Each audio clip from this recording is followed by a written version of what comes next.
സാധാരണക്കാരുടെ ഇടയിലേക്ക് വേഗത്തിൽ എത്തിപ്പെടാനുള്ള ശ്രമത്തിലാണ് കേരളത്തിലെ റവന്യൂ വകുപ്പെന്ന് മന്ത്രി കെ രാജൻ.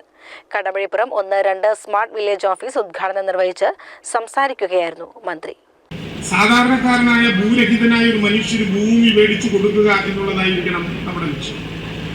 അട്ടപ്പാടിയിൽ നിന്ന് ഞങ്ങൾ പറഞ്ഞു പോന്നിട്ടുണ്ട്. ഏറ്റവും കൂടുതൽ സങ്കീർണമായ ഭൂപ്രശ്നങ്ങൾ പാലക്കാട് ജില്ലയിലുള്ള സ്ഥലങ്ങളിൽ ഒന്നാണ് അട്ടപ്പാടി.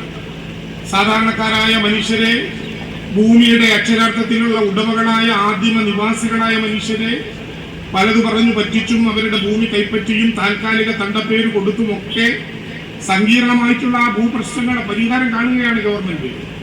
ഇനി അതിൽ തൊട്ടാൽ ഷോക്കടിക്കുമെന്ന് പേടിക്കുന്ന പ്രശ്നമില്ല. അത് തൊടുകയാണ് ഗവൺമെന്റ്, റവന്യൂ വകുപ്പ്. എന്തായിരിക്കണം സർക്കാരിന്റെ നയം? സർക്കാർ പറഞ്ഞിട്ടുണ്ട്, കയ്യേറ്റവും കുടിയേറ്റവും ഒരുപോലെ കാണാത്തൊരു ഗവൺമെന്റ് ആയിരിക്കും ഈ ഗവൺമെന്റ്.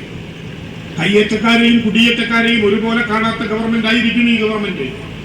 ഒരു സാധാരണക്കാരനായ മനുഷ്യൻ ജീവിക്കാൻ, തലയ്ക്കുമീതെ കൂര കെട്ടാൻ മറ്റു മാർഗങ്ങളൊന്നുമില്ലാതെ മക്കളും കുടുംബങ്ങളുമായി താമസിക്കുന്ന ഒരു പാവപ്പെട്ട മനുഷ്യൻ തന്റെ അതിരല്ലാത്തൊരു സ്ഥലത്ത് 2 സെന്റിലോ 4 സെന്റിലോ 5 സെന്റിലോ ഒരു ഭൂമിയിൽ കെട്ടിടം പണിതാൽ, ഒരു ചെറിയ കൂര കെട്ടിയാൽ ലോകം കണ്ടതിലെ ഏറ്റവും വലിയ കയ്യേറ്റമാണത് എന്ന് വിശ്വസിക്കാനേ പറ്റാത്തവരാണ് ഞങ്ങൾ. അങ്ങനെ വിശ്വസിക്കുകയും ചെയ്യുന്നു.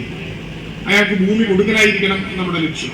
പുലാപ്പറ്റ കടമ്പഴിപ്പുറം 2 വില്ലേജ് ഓഫീസ് അങ്കണത്തിൽ നടന്ന ചടങ്ങിൽ ഒറ്റപ്പാലം MLA കെ പ്രേംകുമാർ അധ്യക്ഷത വഹിച്ചു. ജില്ലാ കളക്ടർ ഡോക്ടർ എസ് ചിത്ര AS, സുനിത ജോസഫ്, കടമ്പഴിപ്പുറം ഗ്രാമപഞ്ചായത്ത് പ്രസിഡന്റ് പി ശാസ്തകുമാർ, ജില്ലാ പഞ്ചായത്ത് അംഗം പി മൊയ്തീൻകുട്ടി, ബ്ലോക്ക് പഞ്ചായത്ത് അംഗങ്ങളായ ശ്രീകുമാരി, പി സുബ്രഹ്മണ്യൻ, പഞ്ചായത്ത് അംഗങ്ങളായ Silvy John, sub collector Premraj IAS, വിവിധ രാഷ്ട്രീയ പാർട്ടി പ്രതിനിധികൾ തുടങ്ങിയവർ പങ്കെടുത്തു.